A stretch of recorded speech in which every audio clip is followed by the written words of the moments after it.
तो now after introduction of elasticity, जो कि हमने अभी देखा, इलास्टिसिटी के इंट्रोडक्शन के बाद अब हम लोगों को जो चीज़ पढ़नी है वो इसके छोटे छोटे कंपोनेंट्स हैं, उन्हें एक एक करके स्टडी करना है। तो सबसे पहला जो कंपोनेंट है दैट इज़ स्ट्रेस। नाम से ही समझ में आ रहा है, स्ट्रेस का मतलब होता है थोड़ा बहुत तनाव टाइप का, या किसी भी चीज़ को खींचा जाए या दबाया जाए तो उसके अंदर कुछ स्ट्रेस आ सकता है। मैथमेटिकली इसको किस तरीके से लिखते हैं ये मैंने यहाँ डायरेक्टली लिख दिया है, आप लोग इसको देख सकते हैं। Stress is simply given as restoring force per unit area. Stress को हम लोग क्या बोलते हैं? Restoring force per unit area, यानी कितना बॉडी के अंदर रिस्टोरिंग फोर्स है। लेकिन रिस्टोरिंग फोर्स और डिफॉर्मिंग फोर्स सेम होता है कभी कभी, बट हमेशा नहीं होता। तो अगर कोई आपसे पूछे कि अगर परमानेंट डिफॉर्मेशन नहीं हो रहा है तो उस केस में जितना डिफॉर्मिंग फोर्स है उतना ही हमारा रिस्टोरिंग फोर्स होता है। तो इस परिस्थिति में स्ट्रेस को हम सीधा सीधा क्या लिख देंगे? या तो deforming force per unit area या फिर restoring force per unit area, यानी कितना फोर्स कितने एरिया पे लग रहा है ये हमको क्या देगा? स्ट्रेस। यूनिट की बात की जाए न्यूटन पर मीटर स्क्वायर या फिर पास्कल, और स्केलर क्वांटिटी है ये हमको मालूम है। तो स्ट्रेस की बात की जाए तो सिंपली क्या बोलेंगे हम? Restoring force per unit area. अब खास बात ये समझिएगा, अगर सॉलिड बॉडीज की बात की जाए तो सॉलिड बॉडीज के अंदर तीन तरह के डिफॉर्मेशन हो सकते हैं, ठीक है। एक तो उसमें लेंथ में चेंजेस आ सकते हैं, है ना। दूसरा वॉल्यूम में चेंजेस आ सकते हैं। तीसरा शेप में चेंजेस आ सकते हैं। तो सॉलिड्स के अंदर जो स्ट्रेस आएगी वो तीन तरह की आ पाएगी। लेकिन अगर मैं लिक्विड की बात की जाऊँ, अगर मैं लिक्विड की बात करता हूँ तो लिक्विड के केस में शेप परमानेंट डिफाइंड नहीं होता, तो लेंथ वगैरह वाले टर्म्स जो है वो इमटेरियल हो जाते हैं। तो लिक्विड्स के अंदर सिर्फ एक ही तरह का स्ट्रेस आता है, दैट इज वॉल्यूमेट्रिक स्ट्रेस। यानी किसी भी लिक्विड के वॉल्यूम को या गैस के वॉल्यूम को हम चेंज करने की कोशिश करते हैं तो उसके कारण डेवलप हुआ स्ट्रेस को हम लोग बोलेंगे वॉल्यूमेट्रिक स्ट्रेस। ये लिक्विड और गैसेस के लिए आता है। सॉलिड्स के लिए केवल कौन सी रहेंगी? तीन तरह की, लेंथ की वजह से, दूसरा शेप की वजह से, तीसरा वॉल्यूम की वजह से। तो खैर ये हमें पता चल गया। अब स्ट्रेस जो होता है वो मैथमेटिकली तीन तरह का होता है। उसमें सबसे पहला टाइप जो है दैट इज नॉर्मल स्ट्रेस या फिर लॉन्जिट्यूडनल स्ट्रेस। बहुत ही सिंपल टर्म है, ध्यान से समझिए बस। अगर मैं किसी भी बॉडी के ऊपर नॉर्मल फोर्स, नॉर्मल यानी परपेंडिकुलर फोर्स लगाता हूं किसी क्रॉस सेक्शनल एरिया के ऊपर, तो उस दौरान लगने वाले स्ट्रेस को हम लोग क्या बोलते हैं? Normal stress. और इसको मैं सिंपली यहां इंडिकेट दो केसेस में कर सकता हूं। एक, जब मैं बॉडी को खींच रहा हूं। दूसरा, जब मैं बॉडी को दबा रहा हूं। तो खींचने वाली जो स्ट्रेस है वो भी लॉन्जिट्यूडनल है और दबाने वाली भी लॉन्जिट्यूडनल है, क्योंकि एरिया के परपेंडिकुलर है। पर खींचने वाले को हम लोग प्यार से बोल देते हैं टेंसाइल, और कंप्रेस करने वाले, दबाने वाले को हम बोलते हैं कॉम्प्रेसिव। तो टेंसाइल स्ट्रेस और कंप्रेसिव स्ट्रेस इसी नॉर्मल स्ट्रेस के दो नाम हैं, ठीक है। दोनों को ही हम लोग नॉर्मल स्ट्रेस के अंदर ही डालेंगे। अब इसमें खास बात क्या है कि सर कंप्रेसिव स्ट्रेस ज्यादा होती है टेंसाइल, अगर कोई पूछे कभी तो आप केवल जानकारी के लिए बोल सकते हैं कि अगर मान लीजिए मैं यहां पर फोर्स लगाता हूं तो इससे ये लेंथ बढ़ेगी या कम होगी? बढ़ेगी। अच्छा, अगर मैं फोर्स बढ़ा रहा हूं तो लेंथ इंक्रीज कर रही है, और लेंथ इंक्रीज करेगा तो ये एरिया ऑफ क्रॉस सेक्शन क्या होगा? कम होगा, क्योंकि वॉल्यूम कैसा रहना चाहिए? कंजर्व्ड।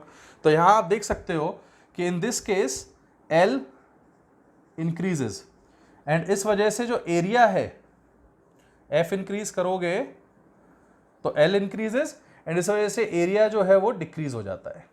जबकि इस परिस्थिति में आप देखें तो एफ इंक्रीज करने पे एल का क्या होगा? एल डिक्रीज हो जाएगा, और एल अगर डिक्रीज होता है तो by conservation of volume area increase कर जाएगा।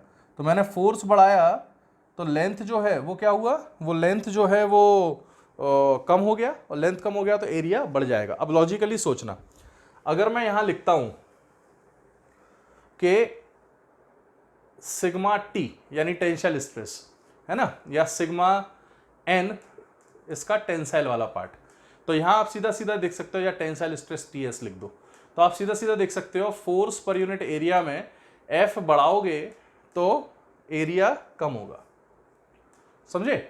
जबकि सिग्मा कंप्रेसिव स्ट्रेस की बात की जाए तो एफ बाय ए में एफ बढ़ाएंगे तो इसका जो एरिया है वो क्या होगा? यहां हमने देखा अभी इंक्रीज करेगा। कॉमन सेंस से सोचकर बताओ, सिमिलर टर्म्स अगर मैं लेता हूं तो यहां फोर्स बढ़ने से सिग्मा बढ़ेगा, फोर्स बढ़ने से सिग्मा बढ़ेगा, ये सेम है दोनों जगह। लेकिन एरिया कम होने से यहां सिग्मा बढ़ेगा और एरिया ज्यादा होने से सिग्मा कम होगा। तो कंपैरेटिव फॉर्म में अगर देखा जाए तो सिग्मा टेंसाइल, या ऐसा कह दो tensile stress is greater than compressive stress. थोड़ा सा बस एक आइडिया देने के लिए ये चीज़, तो आपको समझ में आ गया होगा कि स्ट्रेस क्या है। सिंपल भाषा में आप ध्यान रखिए, फोर्स पर यूनिट एरिया, यानी कितने एरिया पे कितना फोर्स लग रहा है वो हमको स्ट्रेस देता है। और ये स्ट्रेस में सबसे पहली कैटेगरी है नॉर्मल, यानी कि फोर्स एरिया के परपेंडिकुलर हो। इसमें दो केस आते हैं, लेंथ को बढ़ाना, लेंथ को कम करना। नोट करने लायक पॉइंट है जिसको आप नोट कर सकते हैं। उसमें पहला ये है कि अगर मैं रॉड की जगह वायर लेता तो उसमें कंप्रेसिव स्ट्रेस नहीं आता, ऑब्वियसली वो स्लैक हो जाएगा, है ना। तो अगर मैं मेटलिक वायर लेता तो उसमें टेंसाइल स्ट्रेस आएगी लेकिन कंप्रेसिव स्ट्रेस नहीं आएगी, ये केवल रॉड के अंदर आएगी। Am I clear? और दूसरा पॉइंट जो आप लोग ध्यान रख सकते हैं मेनली, वो हमारा ये है कि अगर मैं टेंसाइल फोर्स और कंप्रेसिव फोर्स की बात करूं तो tensile force is comparatively greater than the compressive force. Am I clear? अच्छा, अगर बहुत लंबी लेंथ का वायर लेता हूं तो फिर लेंथ के चेंज होने के कंपैरिजन में एरिया का चेंज होना नेग्लिजिबल होता है, तो आप उसको नेग्लेक्ट कर सकते हैं। तो ये बेसिक इंफॉर्मेशन आपको पता होना चाहिए। ये हमारा पहले तरह की स्ट्रेस है जो आपको पता होनी चाहिए, करेक्ट? ओके, तो नॉर्मल स्ट्रेस या लॉन्जिट्यूडिनल स्ट्रेस के बाद सेकंड जो हमारा टर्म है दैट इज शियरिंग स्ट्रेस और टेंजेंशियल स्ट्रेस, जो यहाँ बना दिया है मैंने। सिंपल टर्म्स में टेंजेंशियल स्ट्रेस क्या होता है? Tangential force per unit area. अब ये क्या है इसको समझो। जैसे मान लीजिए एक डब्बा है, ये ज़मीन पर दो जगह से फिक्स रखा हुआ है, यहाँ पूरा मतलब ज़मीन पर फिक्स रखा हुआ है। अब ऐसे किसी भी डब्बे के ऊपर अगर मैं इस तरह का फोर्स लगाऊं जो उसके टॉप मोस्ट लेयर पे लग रहा है, इसको समझाने के लिए if I am having something, let us से दिस डस्टर, ये डस्टर है। अब आप देखिए, अगर मैं ऐसे में इसको खींचता हूँ या धक्का देता हूँ तो ये जो फोर्स लग रहा है दिस इज़ नॉर्मल, लेकिन अगर मैं इसकी इस सरफेस को पकड़कर खींचूं, ये वाले हिस्से को, then this force is tangential. तो इसको ज़मीन पे चिपका दिया और ऐसे में इसको खींचा जा रहा है, तो जब इधर खींचोगे तो इसका शेप चेंज होने की थोड़ी सी टेंडेंसी है। तो कुछ ऐसा ही यहाँ पर मैंने किया है कि ये डब्बे को मैं इस तरफ खींच रहा हूँ, तो जब मैं इस पर इस तरफ फोर्स लगाऊंगा, इस एरिया में टेंजेंशियल फोर्स के कारण थोड़ा सा कुछ इस तरह का इंक्लिनेशन आ जाएगा या शेप में चेंज आ जाएगा। तो ऐसे किसी भी स्ट्रेस को जो इसके शेप को चेंज करे या टिल्ट कर दे, उसको हम लोग बोलते हैं टेंजेंशियल स्ट्रेस। यहाँ टेन थीटा की वैल्यू हम लिख सकते हैं, बट ये अलग टर्म है, इसको बाद में देखा जाएगा। Tan theta x by L हो जाएगा। तो टेंजेंशियल स्ट्रेस होता क्या है? उसी एरिया के ऊपर टेंजेंशियल फोर्स लग जाए। इसको समझाने का सबसे बेस्ट एग्जाम्पल क्या रहेगा? मैंने यहाँ एक सिलिंड्रिकल स्ट्रक्चर लिया और इस सिलिंड्रिकल पाइप को हमने काट दिया, ठीक है। हमने कुछ, समझिएगा जरा, ये सिलेंडर था और हमने इसको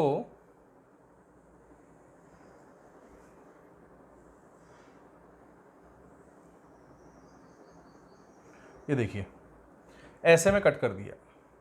तो अब ये सरफेस कुछ इस तरीके की है, ठीक है। अब लेटस से यहाँ पर कोई बंदा इसको खींच रहा है इस सरफेस को और आगे की तरफ फोर्स लगा रहा है, लेटस से एफ,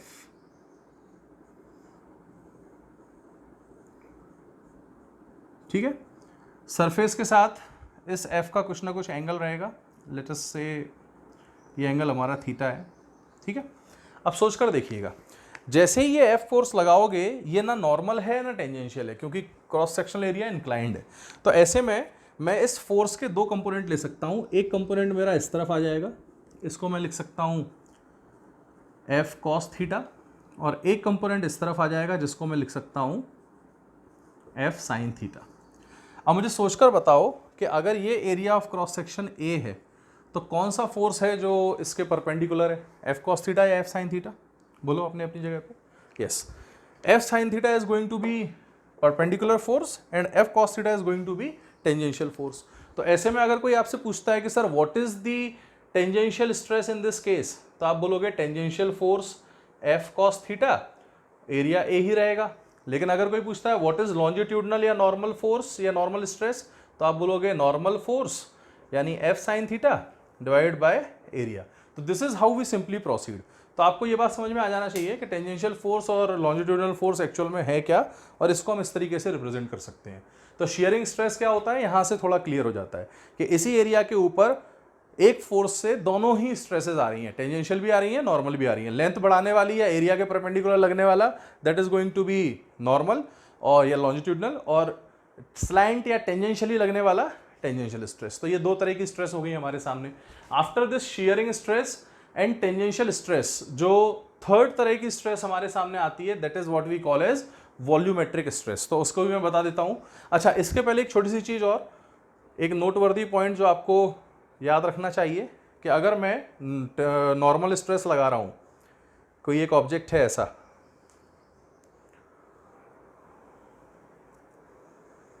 और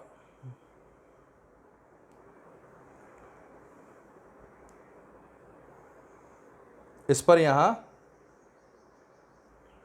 F1 फोर्स लग रहा है, इसका क्रॉस सेक्शनल एरिया A1 है, और यहाँ बीच से मैं इसको काट के देखता हूँ। तो जब मैं इस पर F1 फोर्स लगाऊंगा तो इस पर जो दो टुकड़े हैं, उन टुकड़ों पे अगर मैं स्ट्रेस की बात करूँगा तो आप ये ध्यान रखिएगा कि ये दीवार से जुड़ा हुआ टुकड़ा है, और ये हमारा दूसरा टुकड़ा है।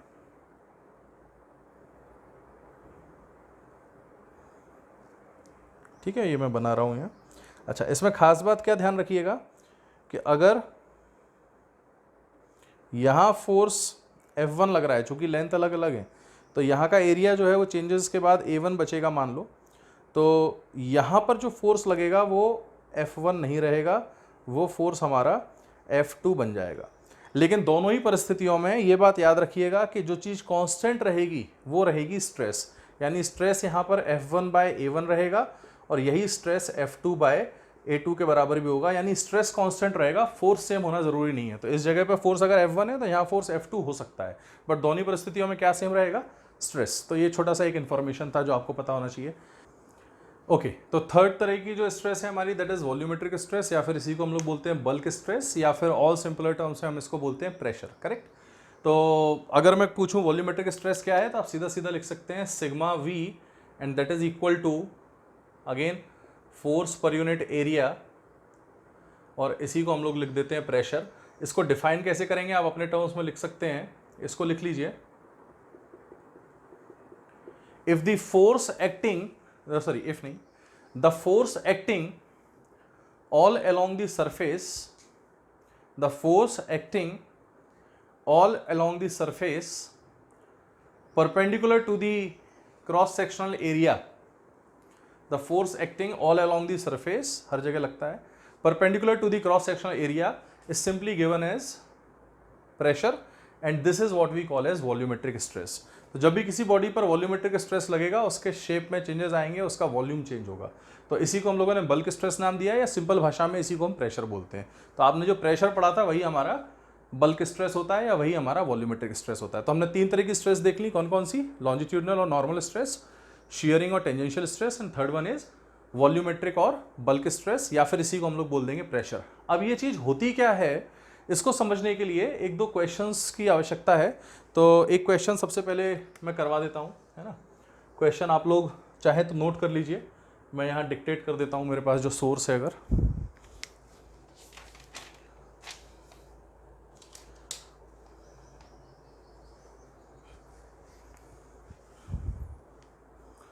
क्वेश्चन लिखिए, find out the bulk stress, find out the bulk stress on a spherical object of radius, on a spherical object of radius 10/pi centimeter, 10/pi centimeter, if area and mass of the piston is, if area and mass of the piston is 50 centimeter square and 50 kg respectively,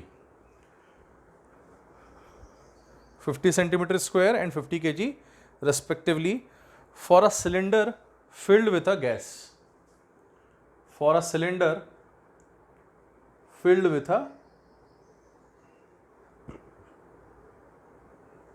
gas।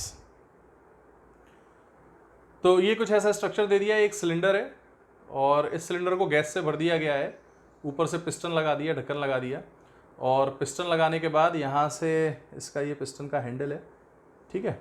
अब उसका क्या कहना है कि यहाँ पर अपन ने एक छोटे से स्फीयर को रख दिया है, ठीक है। इसका रेडियस हमको दे रखा है और हमको डेटा दे रखा है कि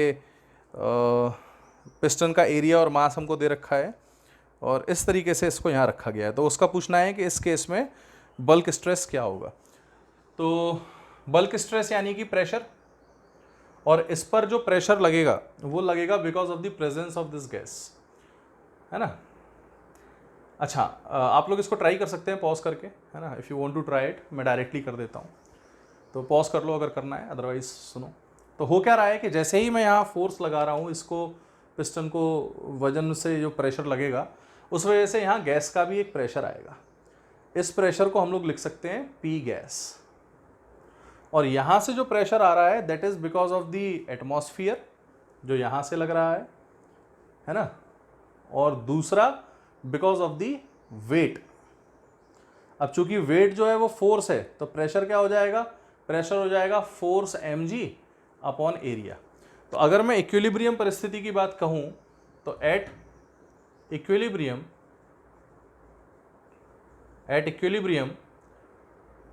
पी गैस इनटू एरिया, यानी ऊपर की तरफ लगने वाला force should be equal to नीचे की तरफ लगने वाला force P naught into area plus mg। ठीक है, तो यहां से अगर मैं लिखना चाहूं तो पी गैस कितना आ जाएगा, सीधा सीधा पी गैस आ जाएगा P not plus mg by area. आप याद रखिए, हम प्रेशर को इक्विलिब्रियम में इक्वेट नहीं करते, हम फोर्सेस को करते हैं। तो यहां से हमारा पी गैस की वैल्यू आ गई। अब ये पी गैस जो है वही तो एक्चुअल में इस सरफेस के ऊपर नॉर्मली लग रहा है, और यही हमसे पूछा गया है। वॉल्यूमेट्रिक स्ट्रेस या बल्क स्ट्रेस होता क्या है, प्रेशर ही तो होता है। तो अगर कोई पूछता है व्हाट इज बल्क स्ट्रेस, तो आप सिंपली यहां से इसको सॉल्व करके निकाल सकते हैं कि जो बल्क स्ट्रेस होता है, बल्क स्ट्रेस है ना, this simply given as pressure, और प्रेशर जो होता है वही हमारा पी गैस है, और पी गैस की वैल्यू हो जाएगी 1 × 10⁵ newton per metre square plus mg into area, mg by area. तो मास कितना है 50, g हो गया 10 अपॉन एरिया हो जाएगा 50 × 10⁻⁻4 मीटर स्क्वायर। तो यहाँ से आप सिंप्लीफाई करो तो ये ऊपर जाएगा तो 10⁵ बन जाएगा, और ये 1 यानी 2। तो पी गैस जो है वो आ गया आपका 2 × 10⁵ newton per metre square, and this is going to be the bulk stress and answer to this question. Correct. तो आई जस्ट होप ये आप लोग को समझ में आ गया होगा। तो 2 × 10⁵ न्यूटन पर मीटर स्क्वायर इसका आंसर है। करेक्ट, सिंपल है ये क्वेश्चन। ऐसा ही एक और क्वेश्चन है, हम देख लेते हैं, मेरे पास है वो। इस क्वेश्चन में इन्होंने एक पैरेललोपिपेड शेप का स्ट्रक्चर दे रखा है। मैं इसको ड्रॉ कर देता हूँ पहले। ये हमको इस तरह का शेप दे रखा है। डेटा दिया गया है कि ये जो है वो 1 मीटर है, और ये जो है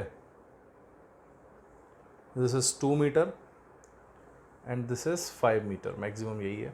ठीक है, और इस सरफेस को टेंजेंशियली खींचा जा रहा है या किसी एंगल पर खींचा जा रहा है जिसकी इस सरफेस के हॉरिजॉन्टल के साथ जो वैल्यू है that is given to be 30 degree, और जिस फोर्स से खींचा जा रहा है दैट इज 100 न्यूटन। ठीक है, बहुत ही कॉमन सेंस लॉजिकल क्वेश्चन है। ठीक है, हमसे पूछा गया है कि what is the tangential stress and what is the normal stress in this question. बहुत ही सिंपल क्वेश्चन है, आप लोग पॉज करके इसको सॉल्व कर लो, है ना, और नहीं तो मैं कर देता हूँ। ठीक, 100 के 2 कंपोनेंट ले लो। एक कंपोनेंट इधर की तरफ आएगा 100 cos 30, और एक कंपोनेंट ऊपर की तरफ आएगा,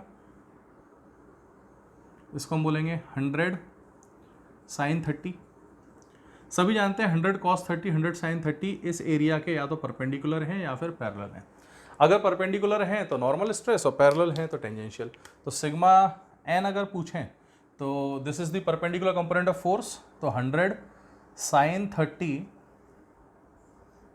अपॉन एरिया, तो 100 sin 30 यानी हाफ अपॉन ये वाला एरिया। अब ये एरिया कैसे निकालोगे, ये लेंथ है 5 और ये है 2, तो सीधा सीधा 5 × 2 लिख दो। तो यहाँ से 50/10 आ जाएगा, यानी 5 newton per metre square is the answer to this question. Correct. अच्छा, सेकंड वाले को देख लेते हैं, टेंजेंशियल। आप डायरेक्टली बता सकते हैं मुझे, सिग्मा टी वो इसकी वजह से आएगा, तो 100 cos 30 अपॉन एरिया वही रहेगा, क्योंकि सरफेस तो वही है, उसी के टेंजेंशियल लेना है ना, इस एरिया को मत ले लेना। तो यहाँ से कितना आ जाएगा 100 इंटू cos 30 यानी √3/2 अपॉन एरिया कितना है इसका 5 इंटू 2, तो बस खत्म। 50 √3/10 यानी 5√3 newton per metre square. You can see the questions are quite simple, you should just be well aware of the concepts, correct. तो हमें अभी स्ट्रेस पूरी तरह से पता चल गया है क्या होता है, what is tangential, normal, what is volumetric stress, and हमें ये पता चल गया है कि इलास्टिसिटी है क्या। अब स्ट्रेस के बाद सेकंड जो टर्म है जो उतना ही इंपॉर्टेंट जितना स्ट्रेस है, that is what we call as strain. तो स्ट्रेस हमने देखा, स्ट्रेस में हमने स्टडी कर लिया है क्या चीज़ होता है स्ट्रेस, फोर्स अपॉन एरिया वगैरह वगैरह, टाइप्स ऑफ स्ट्रेस। स्ट्रेस के बाद अगली जो चीज़ है जो हमें सीखना है that is strain, correct. Similar term है, थोड़ा सा सिंपलर है उससे भी।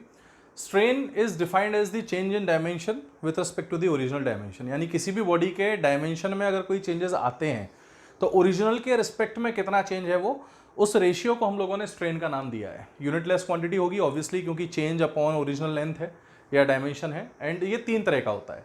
इसमें सबसे पहला जो टाइप है दैट इज लॉन्जिट्यूडनल स्ट्रेन। मान लीजिए मैंने यहाँ एक कोई ऑब्जेक्ट लिया और उसको खींचना शुरू कर दिया, तो जब मैं उस ऑब्जेक्ट को खींचूंगा तो उसकी लेंथ में कुछ परिवर्तन आएगा। उसमें कितना परिवर्तन आया है ना, लेट अस से पहले यहाँ ऐसा था और जब मैंने फोर्स लगाया तो उसके कारण इसकी लेंथ यहाँ पर थी और बढ़ के अब डेल्टा एल से चेंज हो गई। तो एल लेंथ का ये ऑलरेडी था और डेल्टा एल से बढ़ गया तो नई लेंथ हो गई एल प्लस डेल्टा एल। तो चेंज इन लेंथ हो जाएगी delta L with respect to original length कितनी है एल। इस क्वांटिटी को उन लोगों ने एक नया नाम दे दिया, that is called as longitudinal strain या फिर एप्सिलॉन एल। एप्सिलॉन से या ई से इंडिकेट कर लेते हैं इसको हम, अलग अलग जगह अलग अलग सिंबल्स यूज होते हैं। तो यहाँ से सीधा सीधा मैं बता पा रहा हूँ लॉन्जिट्यूडनल स्ट्रेन क्या है, change in length with respect to original length. अभी ये तो बेसिक जेई नीट सबके लिए कॉमन है, बट अगर एडवांस्ड की बात की जाए तो उसमें कई बार वेरिएबल केसेस आ जाते हैं जिसमें हमारी लेंथ के साथ या स्ट्रेन का वेरिएशन हो रहा हो। तो उस केस में हम स्ट्रेन को कैसे लिखते हैं कि अगर मान लीजिए ये एक रॉड है और इसके अंदर नेट एलोंगेशन वगैरह कुछ निकलवाने को कह रहा है, तो हम क्या करेंगे, हम यहाँ से x दूरी पे एक छोटा सा एलिमेंट लेंगे जिसकी विड्थ होगी dx, और जब यहाँ पर फोर्स लगेगा F तो उस फोर्स के कारण इस dx के अंदर कितना चेंज होगा हम उसको ऑब्जर्व करेंगे। तो अगर मैं स्मॉल या strain in small element dx निकालना चाहूं तो उसको हम लोग बोल देंगे सीधा सीधा del x upon d x. ठीक है, डेल एक्स हमारा क्या होगा, this is the small change in small element dx, और dx क्या है उसकी लेंथ। तो dx के अंदर का चेंज निकाल लो, उसको इंटीग्रेट कर दो तो आपको क्या मिलेगा, पूरे का चेंज मिल जाएगा। तो यहाँ से एक छोटा सा रिलेशन बन सकता है, सवालों के थ्रू ज़्यादा समझ में आएगा। सेकंड, वॉल्यूमेट्रिक स्ट्रेस, नाम से समझ में आ रहा है किसी भी बॉडी पर हमने अगर बल्क स्ट्रेस लगाया तो उसके वॉल्यूम में चेंजेस आएंगे, और उस वॉल्यूम का change with respect to original change, इस रेशियो को हम लोगों ने क्या नाम दिया है, वॉल्यूमेट्रिक स्ट्रेस। तो longitudinal stress simple, change in length upon length. Volumetric stress, change in volume upon volume, आपको मालूम है यूनिटलेस रहेगा ये।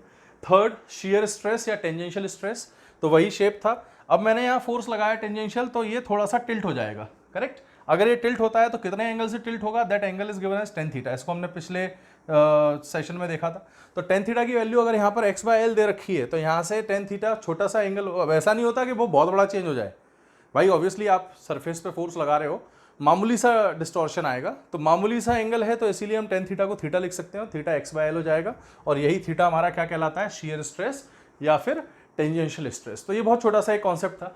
अब इसमें ये सिंपल स्ट्रेन, करेक्ट, तो आपको समझ में आ रहा है स्ट्रेन क्या है, स्ट्रेस क्या है और इलास्टिसिटी क्या होती है, हम देख चुके हैं। इसमें एक बहुत ही इंपॉर्टेंट छोटा सा पॉइंट है नोटवर्दी जो आप लोगों को ध्यान रखना होगा, है ना, मैं आपको वो यहाँ बता देता हूँ। The most important aspect of this strain topic, और उसके बाद फिर हम आगे बढ़ पाएंगे।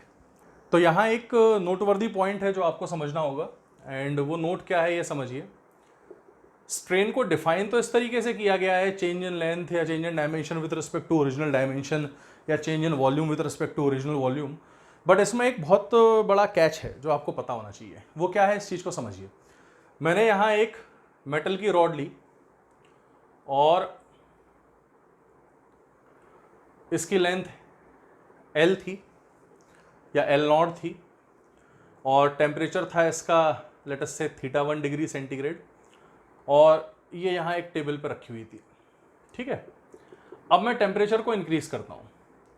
तो जैसे ही मैं टेम्परेचर को इंक्रीज करूँगा, because of the linear expansion जो आपने भी पढ़ा नहीं है, थर्मल एक्सपेंशन में आता है, इसकी लेंथ में थोड़ा परिवर्तन आता है और इसकी लेंथ कंपैरेटिवली थोड़ी सी बढ़ जाती है। तो लेट अस से इसकी लेंथ बढ़कर यहाँ पर L फाइनल हो गई है। ठीक है, अब इस समय टेम्परेचर जो है इसका वो θ2 डिग्री सेंटीग्रेड है।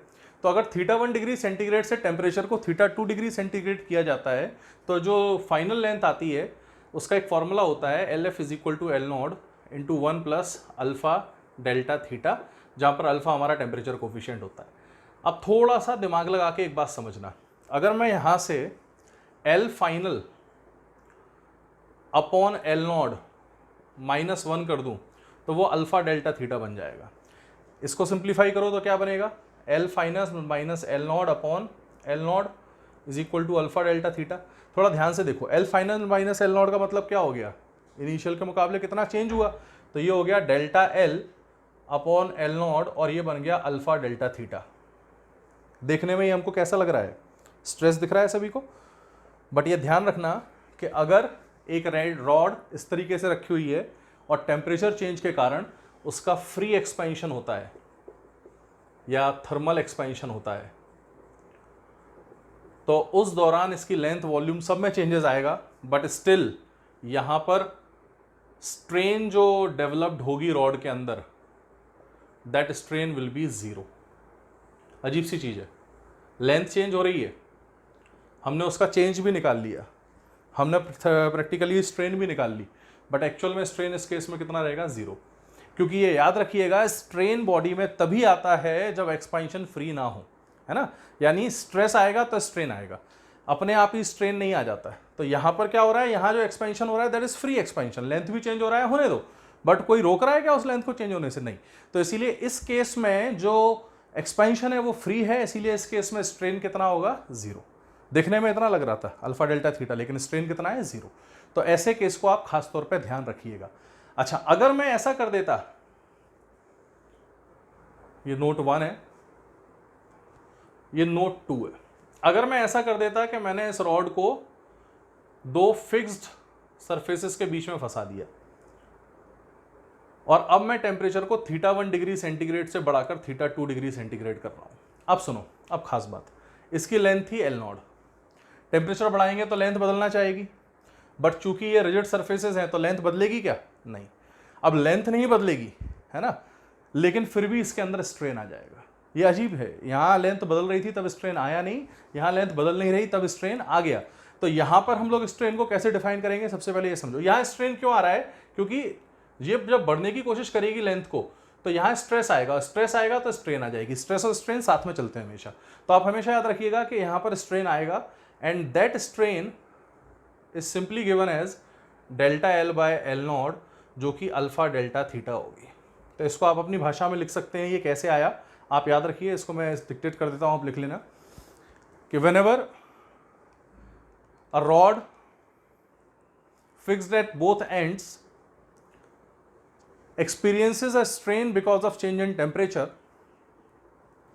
then the length of the rod does not change, but still we get a non-zero strain. This strain is simply defined as the change in length of the rod with respect to original length, where the change in length is the change that would have occurred had the rod been set free। यानी कि अगर इसको free छोड़ देता तो जो change आया होता वो चेंज को हम यहाँ लिखेंगे। एक्चुअल में आप देख रहे हो चेंज नहीं हो रहा है, L0 पहले भी थी अभी भी L0 है, इसीलिए स्ट्रेन आ रहा है। लेकिन वो डेल्टा L जो हम लेते थे वो कौन सा लेंगे, वो तब जब वो फ्री होती, और इतने टेम्परेचर चेंज के कारण कितना चेंज आता है डेल्टा एल, वो हम यहाँ पर लिखेंगे। तो डेल्टा एल कौन सा चेंज इन लेंथ है? वो चेंज जो हुआ होता अगर रॉड फ्री होती, करेक्ट। तो इस केस में स्ट्रेन आएगा और इस केस में स्ट्रेन नहीं आएगा, और यहां पर जो स्ट्रेन आएगा उसकी वैल्यू अल्फा डेल्टा थीटा रहेगी। अल्फा दिया रहता है, delta theta is change in temperature, that is final temperature minus initial temperature. तो थीटा 2 माइनस थीटा 1, ऐसे हम इसको इंडिकेट करते हैं। तो ये हमारा पूरा एक स्ट्रेन का आइडिया है। तो we have studied stress, we have studied strain, हम लोगों ने इलास्टिसिटी का बेसिक ले लिया। ये एक बड़ा सा छोटा सा सेक्शन है जो हमने कवर कर लिया है। आई होप आपको समझ में आया होगा। आप इसको नोट करिए अच्छे से, पॉज कर करके बीच में, और अच्छे से सीखिए। एंड सबसे इंपॉर्टेंट बात, चूँकि ये बहुत बड़ा लॉकडाउन चल रहा है तो काफ़ी ज़्यादा टाइम इसमें आपको मिल रहा है। बेटा एक बात याद रखो, जितना प्रैक्टिस करोगे, जितना मेहनत अभी कर लोगे, उतना दूसरों से आगे निकल जाओगे। काफ़ी बच्चे इसमें टाइम वेस्ट कर रहे हैं। If you are also wasting time, you are an idiot. Make sure, I am telling you, you are an idiot. Golden opportunity है, कभी नहीं मिलती बच्चों को। इतने सालों से पढ़ा रहा हूँ, आज तक किसी को नहीं मिली। इतना एक्स्ट्रा समय मिल जाए प्रैक्टिस के लिए, अच्छे अच्छे क्वेश्चंस लगाने के लिए। मेक श्योर आप इस टाइम को यूज़ करें, बेवकूफ़ ना बने, है ना। पढ़ाई पे ज़्यादा से ज़्यादा समय दो, क्योंकि इसके बाद समय नहीं मिलेगा। Everything will be at a very fast pace. तो मेक श्योर आप उस टाइम को यूटिलाइज़ कर लें। एंड अगर आपको ये समझ में आया तो लाइक करें, शेयर करें, वीडियो को चैनल को सब्सक्राइब करें, लोगों तक पहुँचाएँ इस वीडियो को, एंड मेहनत करें। That is all what I want to say. Thank you. Correct.